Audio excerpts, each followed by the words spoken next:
This channel does not promote any violent, harmful, or illegal activities. All content provided by this channel is meant for an educational purpose only. School service পরীক্ষায় সেরা সাফল্য মানেই oxygen books SSC gateway series. SSC দাগের তালিকায় এবার পঞ্চায়েত সমিতির সহ সভাপতি স্বামী এবং তার সভাপতির স্বামী এবং ননদ। রাজারহাট পঞ্চায়েত সমিতির সহ সভাপতি সুজাতা মণ্ডল, তার স্বামী পরিমল মণ্ডল ও ননদ কাবেরী মণ্ডল আদালতের দ্বারস্থ হচ্ছেন। লক্ষ্য যখন স্কুল সার্ভিস, সঙ্গে আছে গেটওয়ে সিরিজ, অক্সিজন বুকস। কি কারণে তারা দ্বারস্থ হচ্ছেন, কেন, আমাদের প্রতিনিধি রঞ্জিতের কাছ থেকে আমরা বাকি তথ্য জানবো। রঞ্জিত, দেখো, এসএসসি অযোগ্যদের তালিকায় বর্তমান রাজারহাট পঞ্চায়েত সমিতির সহ সভাপতি কাবেরী মণ্ডলের স্বামী পরিমল মণ্ডল এবং পরিমল মণ্ডলের দিদি কাবেরী মণ্ডল কিন্তু এই মুহূর্তে যে তালিকা রয়েছে অযোগ্যদের তালিকায় তাদের নাম, এবং রাজারহাট পঞ্চায়েত সমিতির সহসভাপতি এই সহসভাপতি সুজাতা মণ্ডলের স্বামী পরিমল মণ্ডল এবং ননদ কাবেরী মণ্ডলের নাম ইতিমধ্যেই এসেছে। তবে অযোগ্যদের তালিকায় কিভাবে নাম উঠলো তারা কিন্তু সঠিকভাবে নজর থাকবে আমাদের। রঞ্জিত, কি কারণে এই টেন্টেড লিস্টে নাম আসলো আমরা তার ক্লারিফিকেশন চাইতে আমরা হাইকোর্টে যাব।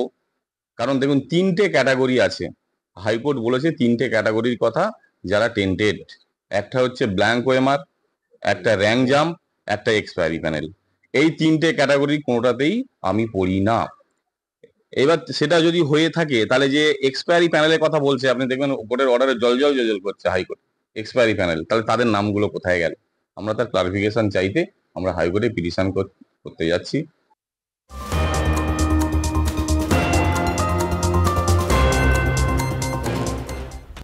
এই মুহূর্তে দাঁড়িয়ে বড় খবর, ব্রেকিং নিউজ, আবারও আদালতে এসএসসি মামলা। দাগি তালিকার একাংশদের মামলা দায়ের হাইকোর্টের। মামলা দায়েরের অনুমতি বিচারপতির। শ্রাবন্তী সাহা আমাদের রিপোর্টারের কাছ থেকে জানবো। শ্রাবন্তী,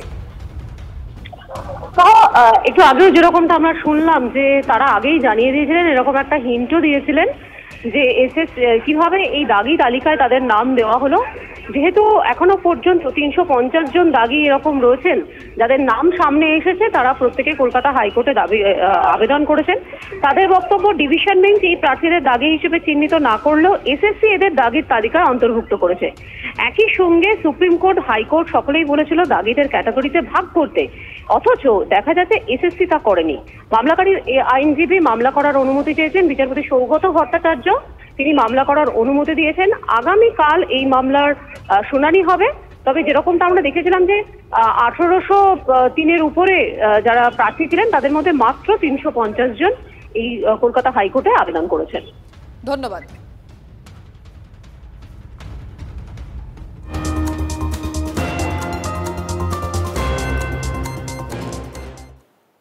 এসএসসির দাগি তালিকায় রাজপুর সোনারপুরের তৃণমূল কাউন্সিলর কুহেলি ঘোষের নাম রয়েছে। রাজ্য সরকারি প্রতিষ্ঠানের দাগি তালিকায় তৃণমূল কাউন্সিলরের নাম থাকলে কেন্দ্রীয় এজেন্সির বিরুদ্ধে তিনি আদালতে যাবেন বলে জানিয়েছেন। এই মুহূর্তে আরও একটা খবর, সেইটার দিকে আমাদের নজর রয়েছে, কারণ রাজপুর সোনারপুরে যিনি তৃণমূল কাউন্সিলর কুহেলি ঘোষের নাম রয়েছে তালিকায়।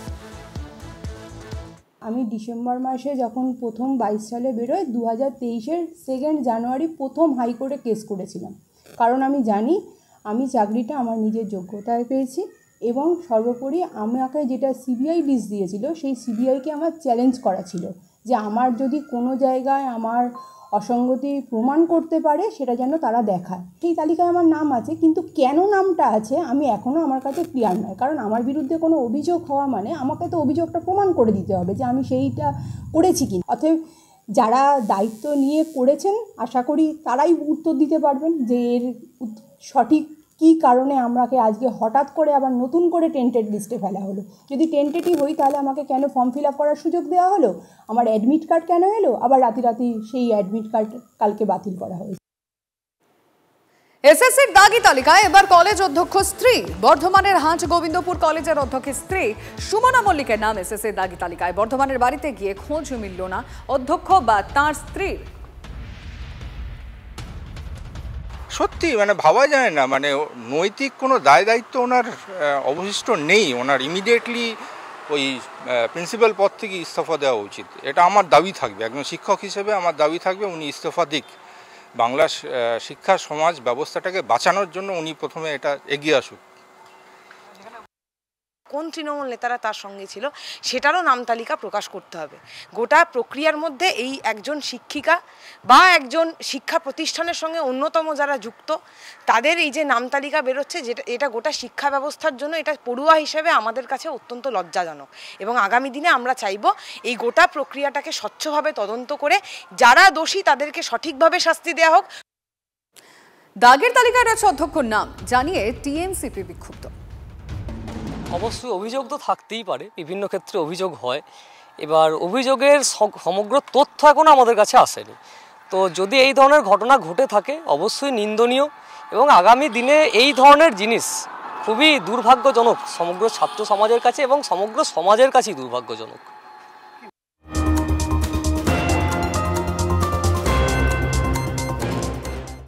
সামনে বিধানসভা নির্বাচন, 26-এর আগে এসএসসির এই দাগি তালিকায় অস্বস্তি বাড়ছে তৃণমূলের। কুহেলি ঘোষের পর দীপান্বিতা দেব সিংহ আরও এক তৃণমূল কাউন্সিলরের নাম কিন্তু পাওয়া গেল।